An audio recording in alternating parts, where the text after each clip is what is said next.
I'm your host, Stephen Van over here. No, wait, dude, what are you doing? Stop. I thought you said...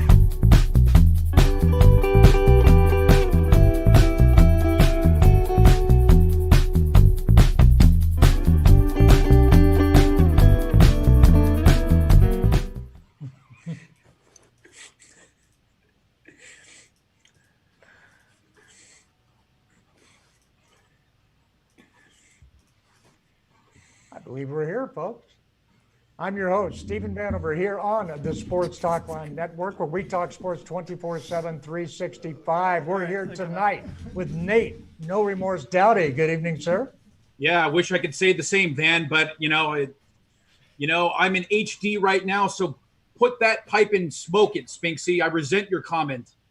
I don't know if we can handle you, HD, man.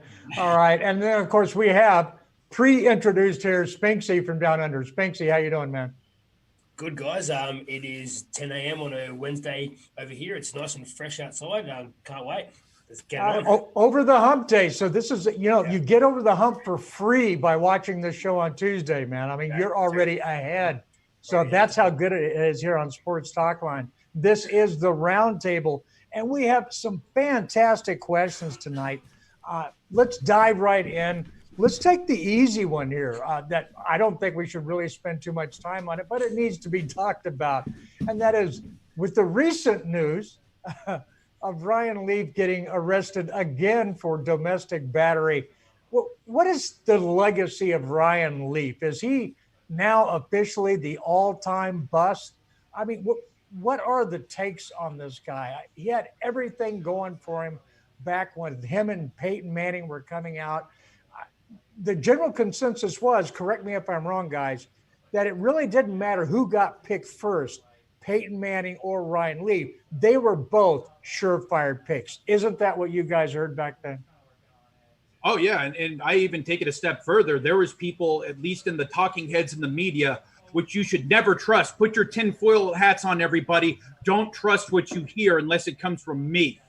And there were certain rumblings that, Ryan Leaf was better than Peyton Manning, even though Peyton Manning played in the SEC, played against the best competition in all of college football, and outplayed him.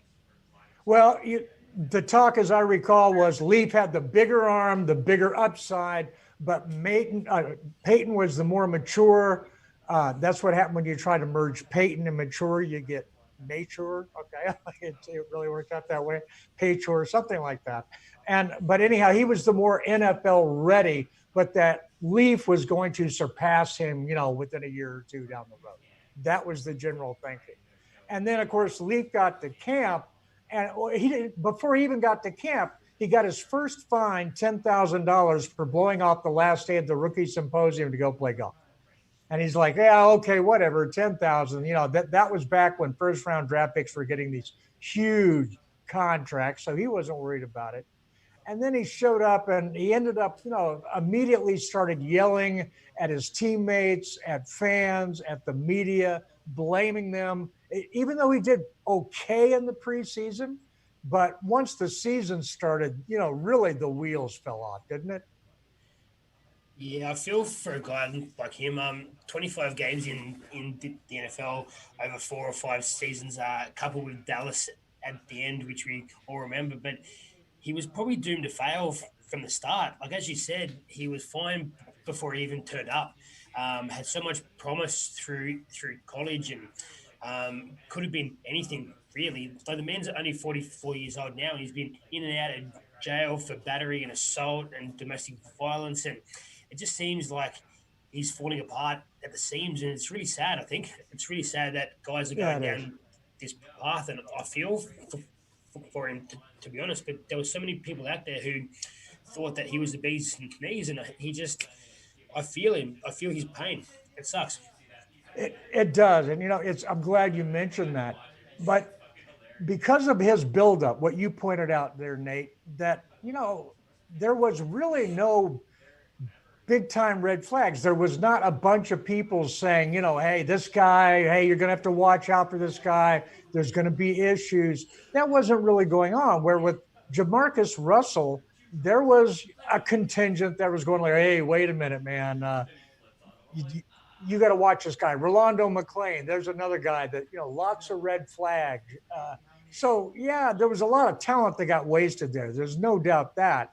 But with Ryan Leaf, I think it was more unexpected. Well, here's the thing with Ryan Leaf. See if you can outdo this. I've never seen a player or a professional athlete get as many chances and had his ass kissed by the media as much as him. First and foremost, you get the media coverage saying he might be better than Peyton. Gets kicked, eventually finds his way out of the league.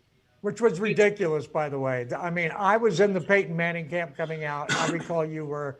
There you go.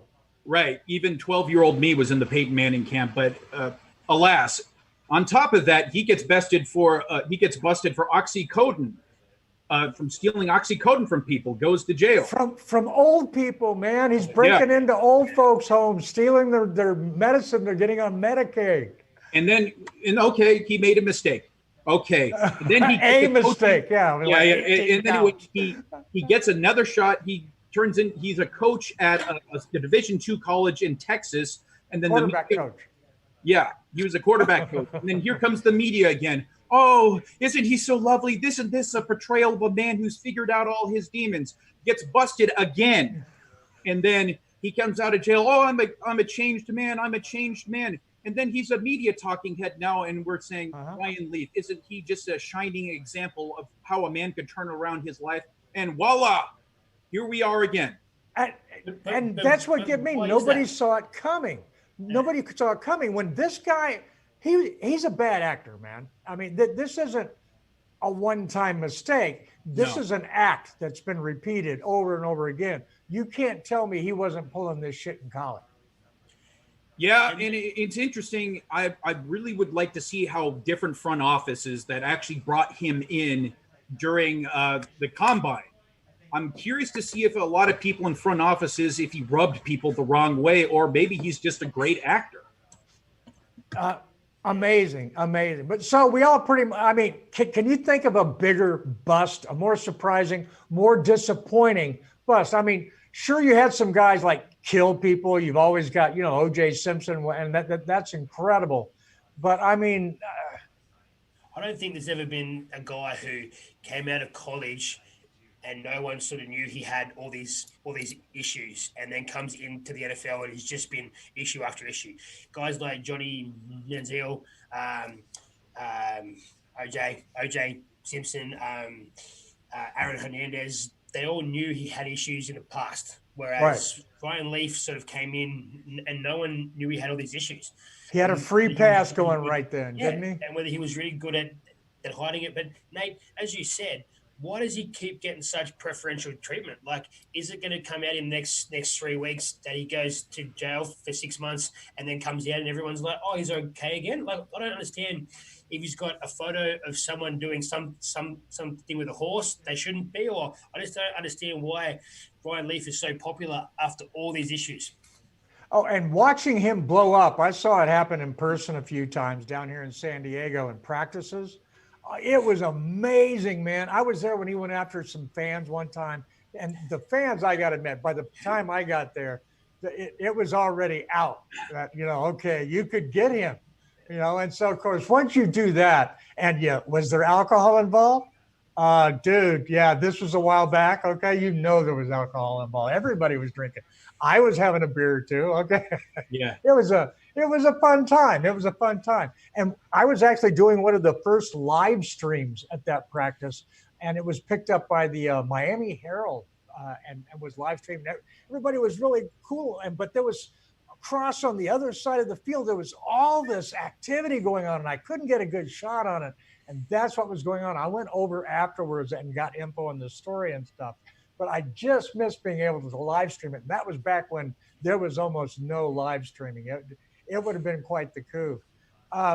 It's an incredible thing. I think you nailed it, Nate. I mean, it's mind-boggling to me why this guy keeps getting this slice of Teflon that's on him. And he has to be a consummate actor. But when will people in positions of power quit falling for this act, man? I mean, it's overdue, isn't it? Yeah, and not to mention these aren't victimless crimes. It's not like he made a mistake and he drove drunk once or something like that. Yeah. And he stole a bunch of stuff from people, and he's a batterer. So On top, and this is not the first time he's had domestic issues as well. So he repeat offender all the way across. Hey, all of you people out there in their positions of power, come on, straighten up, man. This guy needs help, and he needs to, stay away from positions of privilege. It's time for that to end.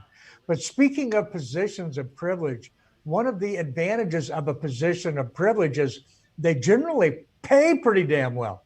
And there's a guy up right now for the Dallas Cowboys, and he's been playing hardball. He's been playing the Kirk Cousins game with the Dallas Cowboys, the patience. He's holding out for a contract that he wants. He's got to figure in his head, and there has been unofficial reports of a $35 million contract that's been turned down several times. It's been put together different ways, repackaged. And now there's also talk of he wants 40. Okay. Spinksy, you brought this up. What's going to happen? This has been going on. Right. He doesn't have to sign this contract, this 1-year contract that he's got out there right now. It's all wide open what's going on. What is going to happen here, man? It's very up in the air at the moment, isn't it? The Cowboys have had to pay Zeke lately. They paid Jalen Smith. They paid a few extra guys. So the money left for Dak is getting smaller and smaller. And in hindsight, they probably should have signed Dak a year or two ago to a smaller contract. But every time a quarterback is up, the figure goes higher and higher and higher. And whether Dak deserves that or not, that's the way the market goes. So I'm not going to speculate on that. What I do want to talk about is Dak got paid $4.5 million over his first 4 seasons. That was incentives, that was contract bonuses, that was everything. $4.5 million. During that time, he went 13-3. They went 10-6. They went 8-8, and they went 9-7. So any team would virtually beg to have that. It's what happens in the playoffs that he's not strong enough to be able to direct his team around the park. The rumor has it they offered him $175 over 5 years. He turned that down. I believe he's after a 4-year contract because he wants to try the market after that 4 years. Dak's, I'm not sure he signed the franchise tag, but he is being franchise tagged this year. That gives him 31.9, I think it is. So he's going to make 10 times the money that he made over the last 4 years in the next year. What my advice is play football, do the right thing, win some games, go 13-3, go 2 games into the playoffs and win some games and prove to the NFL and the Cowboys and everyone else who gives me crap all the time that you are our franchise quarterback. Go out there and do it, Dad. You can do it, man. But shut up and go do your game and stop letting your agent and your management and this whinge about money. Go out there and do what you do best and play football. You did it for us on $1 million a year. Now you're going to get 30. If you do it really well, they might give you 40 over 5 years, man. You could be the highest paid Dallas Cowboy ever. Think about it, man. Go out there and play some football. Nate, I'm sure you got some advice for Dak. How do you feel? Well, first and foremost, if you weren't smart enough to check out my show from yesterday, I broke it down perfectly, without error, mind you. But I'm in a charitable mood right now, and I'll go over some of the details I explained yesterday. Anyway, most people, when they're given they are deemed a franchise quarterback, and people have their opinions about who is and who is not. Almost no one is able to articulate what exactly is a franchise quarterback. First, most people go over wins. There's only been 2 other quarterbacks since he's been in the league that have won more games than Dak Prescott, including the playoffs right now. Okay? And what else are you looking for from a franchise quarterback? Well, in my opinion, you are looking for someone who drives the engine of a high-powered offense. Now, the first 3 years in the league, it was Ezekiel Elliott's offense. No one's ever going to argue that. If you wanted to beat the Dallas Cowboys, you had to beat Ezekiel Elliott and hope Dak made enough plays that you were going to gamble on the fact that Dak was going to make enough plays to beat you. That changed last year. He was the driving force of the offense. And if you looked at his play production, his big problem was taking an excessive amount of sacks and holding onto the ball too long. Those diminished by thirds. And also you saw the way he was able to attack the ball down the field, and that showed in his yards per attempt. He was much, much better at attacking the ball attacking the field, down the field. Now, we're talking 5 year. The Cowboys want a 5-year contract. Dak wants a 4-year contract. The way the league and free agents now are approaching this, 3-year contracts are becoming more and more common. Take a look at Kirk Cousins, signed back-to-back 3-year deals with the Vikings. Laramie Tunzel with the left tackle for Houston signed a 3-year deal. So I think it's perfectly reasonable that Dak is asking for a 4-year contract. And the longer this goes on, if they don't get a deal done by July 15th, I think Dak, you're talking a year from now, that contract gets even more and more expensive because if they franchise him again, it's going to be over $37 million. That's going to drive his asking price to at least $40 million a year. And hell, after a few other players signed 3-year deals, he might say, no, I want 3 now. You know, I think you guys are onto it, man. I mean, it makes a lot of sense. There's a couple of you guys have covered most of it. I just wanted to jump in with a few things. And to me, the argument doesn't come down as like, is he worth it or is he not worth it? That's how most people want to phrase this question, you know, and it really depends upon which camp you're in when you ask that question as to what the real answer is. Sometimes for a franchise QB, the answer should be the same for all of the camps. And now, which are the camps? Well, you've got the organization as itself. Well, the organization, they want to put a winner on the field, yes, but is that the driving force for every organization? Ultimately, they want to put people in the stands is the number one thing they want to do. That's why you can pay a QB at the rate that he wants. That would be 20% of the 198 million salary cap for 2020 projected.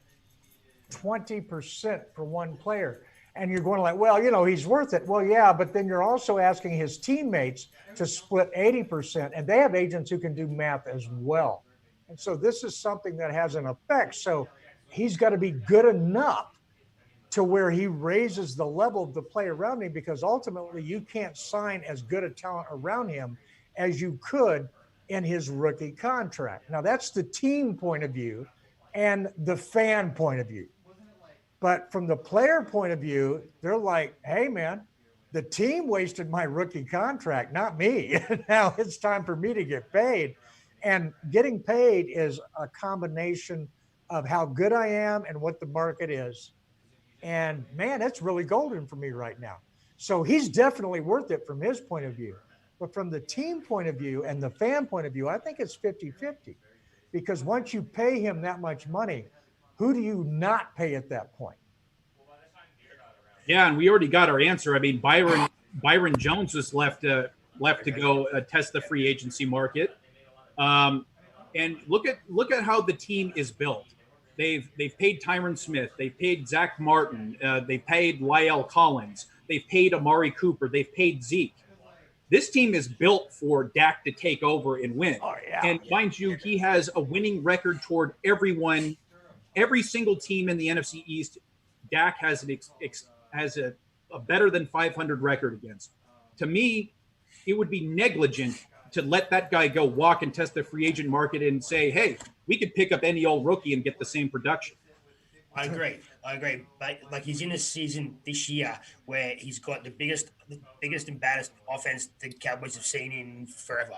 If you can't go out there and win 12 or 13 games and make a push, he should be on the same verbal agreement that Garrett was on.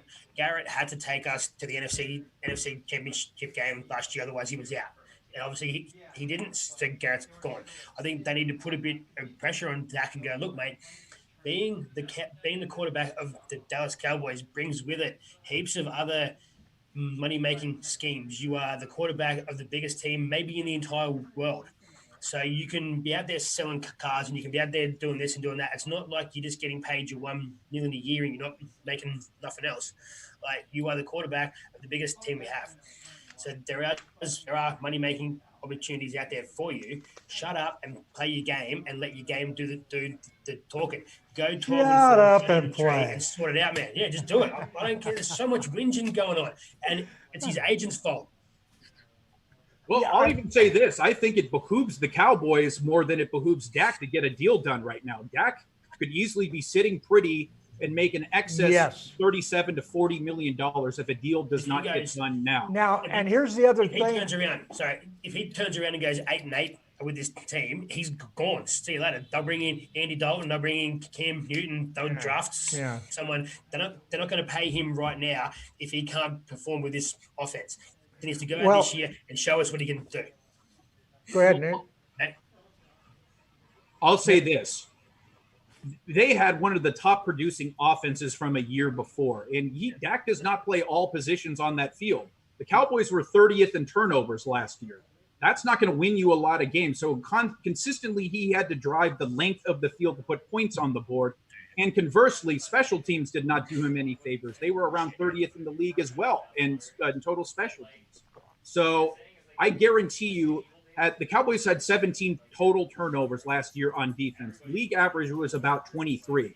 Had the Cowboys had at least 23, this is league average, mind you, 23 turnovers, and they produced better special teams, they lost a lot of close games last year. We could be looking at a 12-win team. Easily. And Prescott knows how to roll with that. I mean, 13-3 as a rookie. He knows how to handle a season like that.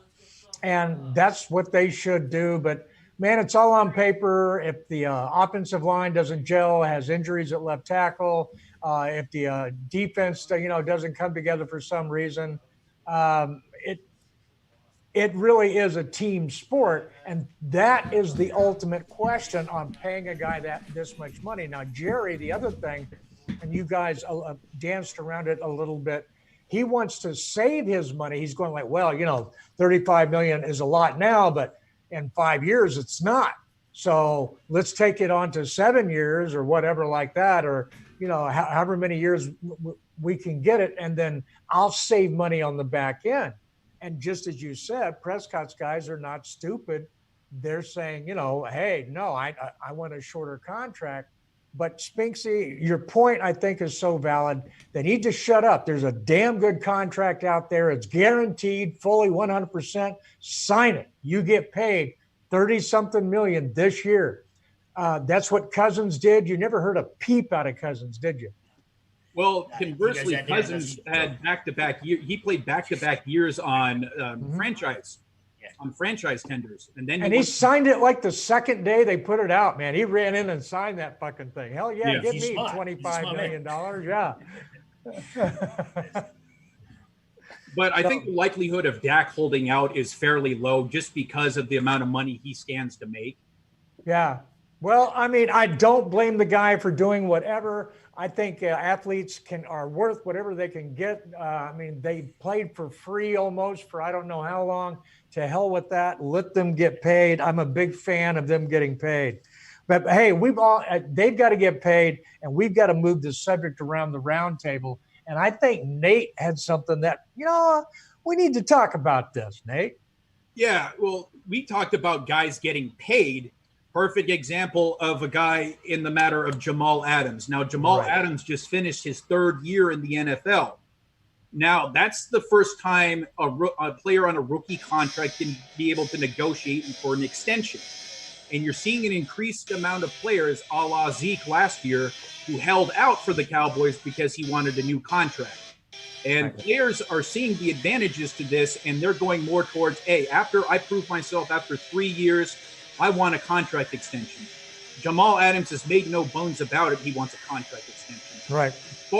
His play far exceeds his contract level right now. And the funny thing was, the year before, the Jets had him on the trading block, and the Cowboys actually called him, and they asked for a ridiculous amount of stuff. I mean, they asked for a first round, a second round, and include either Tyron Smith or Zach Martin included in it. Right. No one's going to sell that. Even Jerry, even old Leatherface is not going to go for that. But are the Jets making the smart move here? Or to cut bait with him and trade him? Or do they just need to do business and get him signed? Look, it'd be not a show with me on if I didn't talk about one of LSU's finest sons in Jamal Adams. Now, Adams was taken 6th overall in 2017, and he comes from DBU. That's right, LSU is DBU. You know this, Nate, DBU. Anyway, I digress. From what I can gather, Adams is a bit of a problem child in the locker room. The Cowboys are used to having those issues. Some teams are trying to change their culture. Some teams don't want those guys as part of their team. And I understand what the Jets are trying to do. I don't think Gase wants those kind of people there. Whereas the Cowboys, we've got all those people there. Our team is full of those idiots. So I think the Jets are kind of doing the right thing by trying to change their culture and get a guy out of their team who is a problem. And I think if we wait one more year, they'll probably give him away for nothing. But I think having lost Byron Jones and having lost a few good guys in our backfield, I think Jamal Adams would be a perfect fit, absolutely perfect fit with the Cowboys. I don't know how high I want to go to sell my soul for him, but to have an LSU go with my Cowboys would be awesome too. Well, I want my say on this, but I also got to know what both of you think, okay? Would you trade him for CeeDee Lamb? Yeah. No way. No. Because that's what they wanted as a first-round pick, and he was number 6 overall. And we all agree that he has played like a number 6 pick. I mean, he is a stud, isn't he? I'll give them our first-round pick next year because that's going to be 32nd. So do that.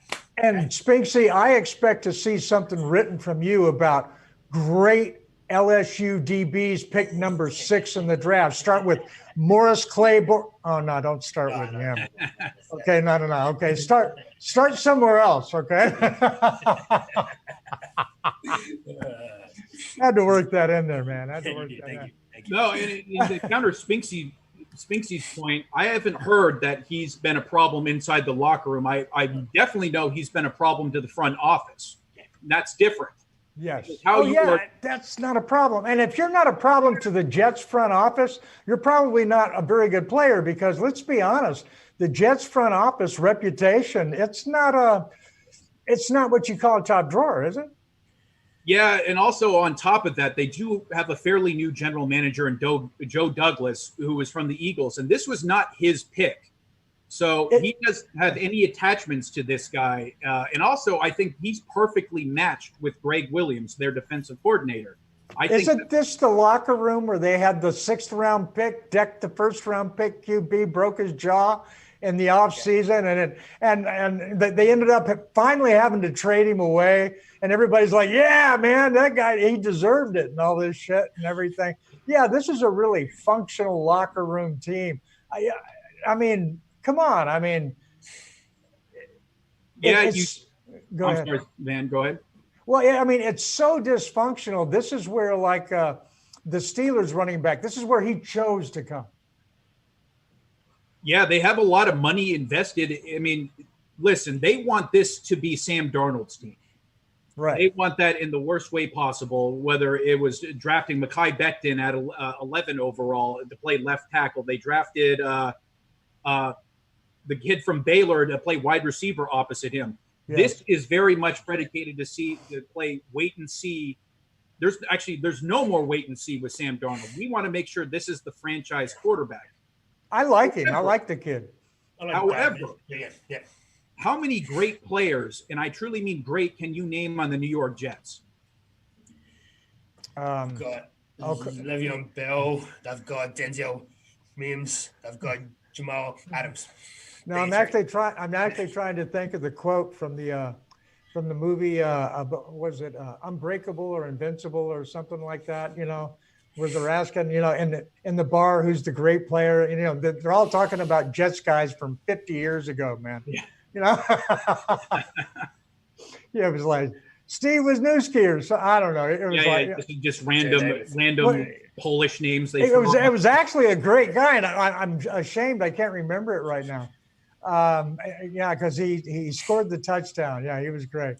What would a trade for Jamal look like? Are we talking a first round next year? Because I don't mind doing that, because that like we sold our first round for Amari a few years ago.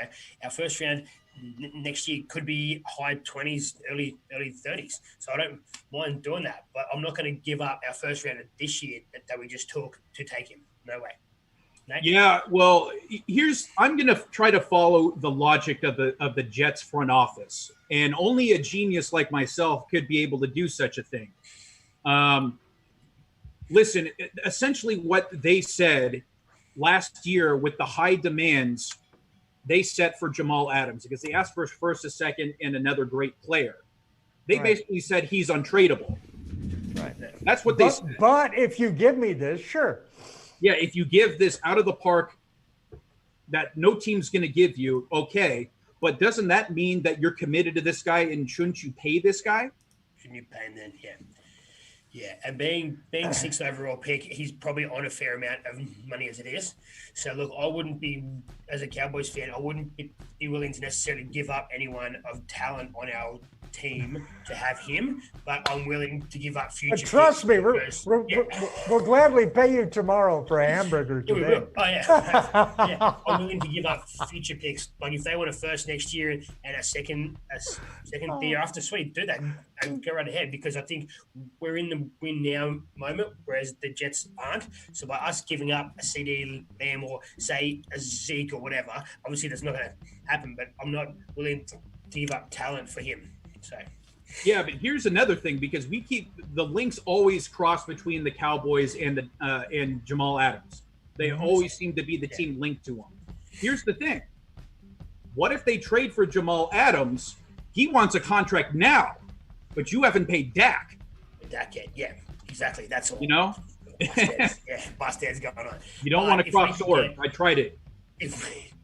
If we could get Jamal Adams and a very, very cheap Earl Thomas, Super Bowl, baby. We've got a Super Bowl.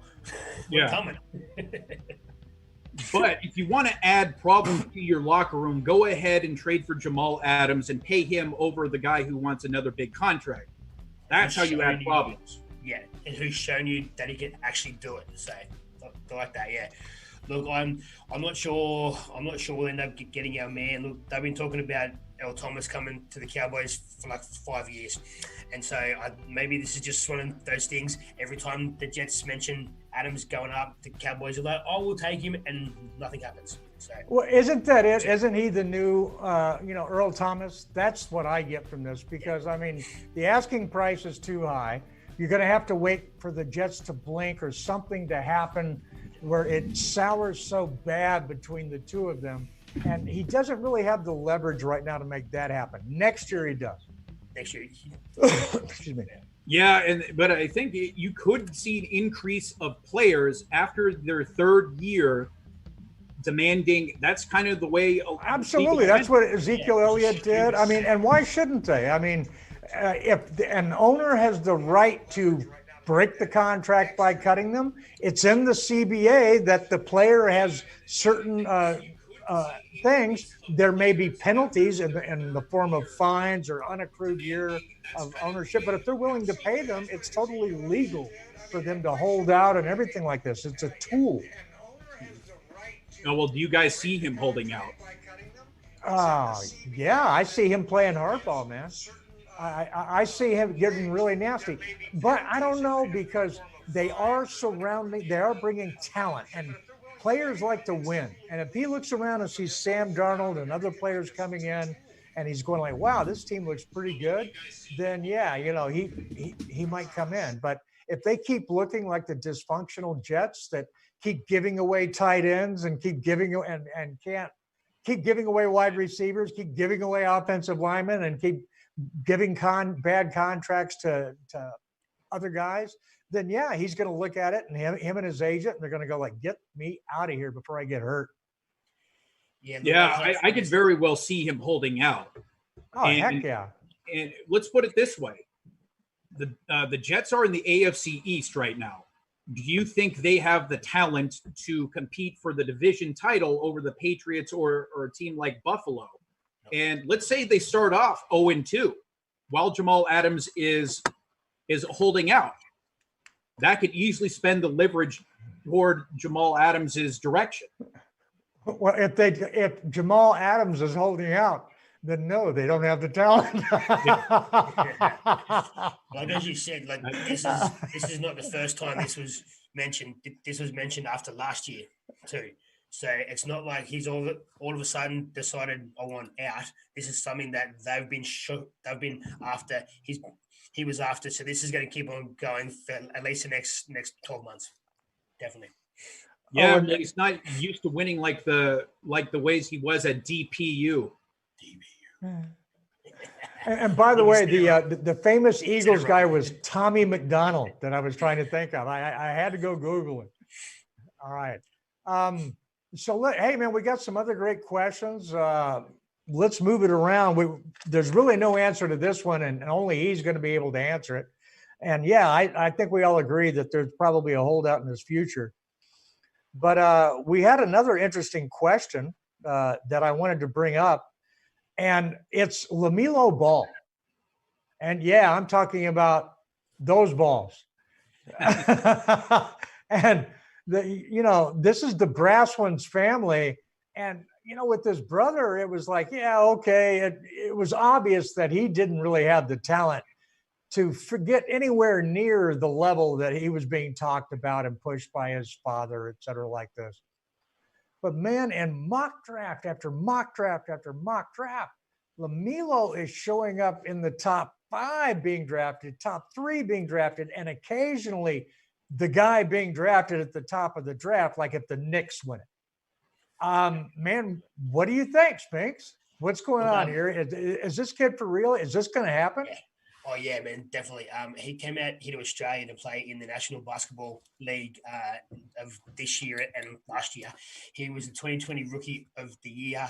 He took the league by storm. Yes, I know our league isn't awesome over here. It's not NBA standard. It's certainly WNBL standard, but that's fine. So many more guys are coming out here now rather than opting to go to college. They're coming out here. They'll get paid for a season. They're playing against big guys. They're up against men with talent. They're opting to go to Brazil or go to Europe or somewhere else instead of playing in college and getting nothing for it and potentially getting hurt. Right. So he can come out here with the Illawarra Hawks. He won the Rookie of the Year. He scored the most points for their team throughout the season. I think he averaged 23.5, a couple of rebounds a game, heaps of assists. The kid was on fire, and it was good to see a young talent like that come out here. And from what I can gather, he'll go top 5 easily, man. I'm thinking potentially even top 3. Despite the fact who his father is or his family is or whatever, this kid on his own is an exceptional talent. Nate, do you have an insight into LaMelo? Yeah, well, I want to first by start off saying I love the hell out of LeVar Ball. I think he's hilarious. I that guy needs his own show. I love the hell out of LeVar. I love that. Actually, I'll put this out there. How about Nate Dowdy and LeVar Ball have a little bit of a podcast fun right here? Can we? Let's set it to the Twitter world and the Instagram world out there. But I digress. In the way I compare him to his brother, the advantage that his brother had, Lonzo, had is he had the best opportunity to showcase his skills in the NCAA at UCLA. Conversely, LaMelo, since he was in high school, was playing pro ball in Lithuania in his dad's own league. That went defunct, and he played a small portion of his senior season at a powerhouse high school. But I'm curious how their games developed. I wonder if his skill set has been stunted at all by playing in Australia, not playing against the top talent there are in the NCAA. But if I'm just going to look at the traits he has compared to his brother, he's a much better shooter than his brother was coming out of UCLA. He does not have the court vision Lonzo did coming out of UCLA. And here's the part where I ding him a little bit. I know he's 6'7" or 6'6" and a point guard. I need elite foot speed from my point guard, and I don't think he has a little bit too heavy of feet to be placed in a top 3 scenario for me.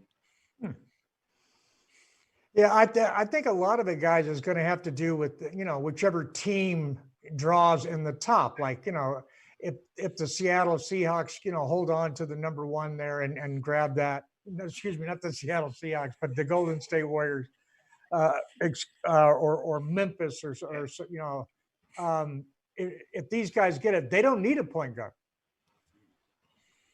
Yeah. So, he's not so good that you're going to take him even if you've got that guy. He's not that good, is he? Yeah, and it's interesting how the league's going to look at him and if they might have bias against him.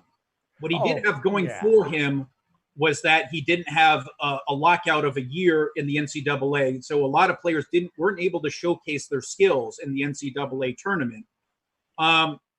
True. But if you look at Lonzo, his brother, going to Van's point, when he started off with the Lakers, it looked to be a bad fit. This last year, I think one of the biggest shames was Lonzo was starting to come into his own in New Orleans. Yes. I really think if they finish the rest of that season, we'd have particularly pairing him with Zion Williamson. We have a different view on Lonzo. So it'd be interesting to see if LaMelo is able to get better as he gets into the league like his brother. Well, hopefully he's learned a lesson, because his father definitely was a detriment when his brother came into the league. But getting back to, what Spinksy talked about with his answer, there's a lot of respect in the NBA for Australian basketball. And there's been some good players come up from there, and then they go back and play for a while. Who's the guy with Golden State? Bogut. Okay, yeah. I mean, he got better going down there. I mean, they play less games, but I mean, it's good competition. Bogut talked about that. Yeah, the competition's still tough down here. It's a lot more compared to the NBA. It's more like having a match at home with your friends. It's a lot tougher. Fouls are a lot harder. It's a lot more of a physical contest, if that makes sense. The referees they're not as much of a part in that. And a lot of guys who don't make the NBA come out here. So the competition's still strong. And I think having a lot of these young college kids come out here too is really going to help their game and also help our sport too. Because I think LaMelo was paid $1.7 million, I think, for coming out. He was only here for half a season. So right. It's not bad at all. It's good money. Oh, yeah. And, I'm excited about it. I've seen him, creeping up, and there's some good guys on the boards, right? I mean, there's actually a center that might go number 1, which I find really exciting. The return of the big man, right? Yeah, right. Not as long as they keep, no hand checking, man, no hand checking. That changes the game. All right. I got 2 bonus topics I want to throw in here. One is real quick. It's a quick story where, you guys remember Chad Kelly, the QB, went to Denver. Now he's with Buffalo and everything. So Frank Reich, the coach, is talking about different players and stuff. And they ask him about Chad Kelly, and his lead, he jumps right to about how, like, oh yeah, as a matter of fact, let me look at it here. He says aloud, man, off the field, I want to tell you, he's been a 10 out of 10. I'm so excited for him. I can't tell you how happy I am for him with Chad. He's progressed a lot. Also, as a quarterback, he's doing better. Now, when that's a glowing report. I mean, 10 out of 10. That's great. But when your lead on a talent that's on your team that you're hoping to make your team better is that off the field, he's not screwing up. Yeah, I mean, it's interesting. Chad Kelly, I mean, we started this with Ryan Leaf. If we want to draw parallels to the player, I mean, he might as well be, Chad Kelly might as well be Ryan Leaf's son. Ooh. You know, I mean, he's related to Jim Kelly, but I mean, I think we need a DNA test to see who's really the father. And this is a good thing right now for us to stop and talk to the people that are watching the show. Be sure and put in the comments. All right, do you believe the internet rumors? We have no idea where they came from. Okay, that that Ryan Leaf, that Chad Kelly is the illegitimate child of Ryan Leaf. Okay, all right. Be sure and drop that in the comments below. And we might actually run a whole show just on that subject. And I think if we do, we're going to do it live from Roswell.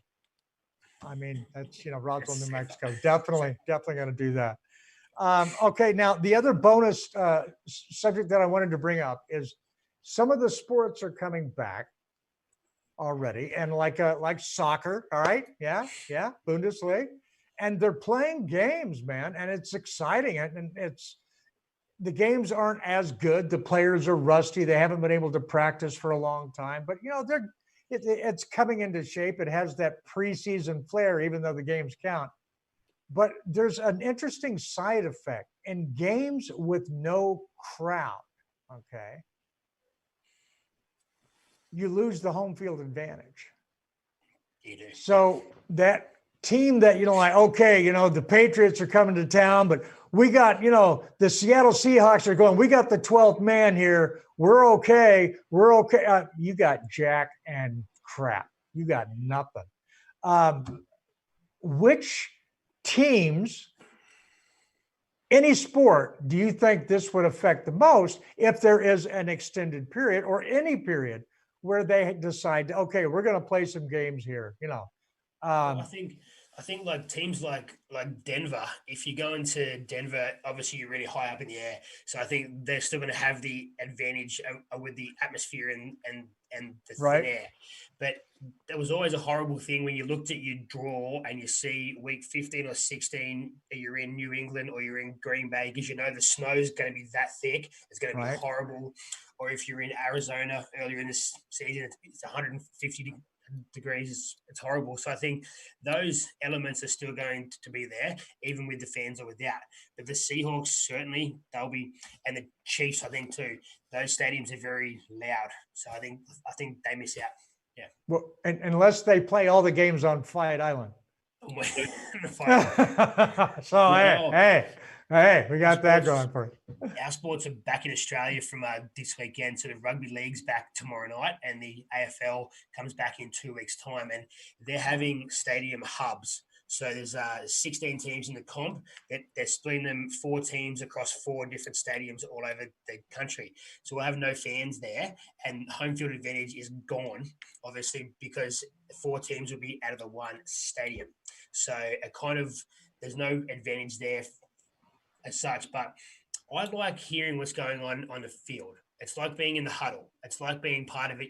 You can hear the calls made. You can hear them abusing each other, a few Fs here and a few S's here and a few C's there, whatever. But it's nice to hear them be real on the field and not hear a commentator saying, oh, he's doing this, he's doing that. There's always a commentary there, but usually you can just hear the commentary over the fans screaming, whereas now we get to hear the actual. That would be cool, man. Some of these sports played like that.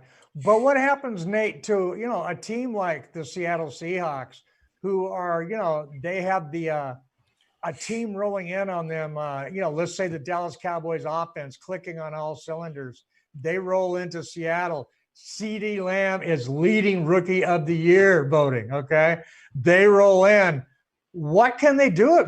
There's nowhere to turn, nowhere to hide, man. Right? Yeah. Well, they play in Seattle. The Cowboys play in Seattle week 2 of this season. Now, going back to Spinks's point about the weather conditions, that is a problem in Seattle. I mean, there are a lot of situations to where a lot of teams aren't used to playing with wet balls. And Hey, I thought you said we were finished talking about Lamelo and his family. Yeah.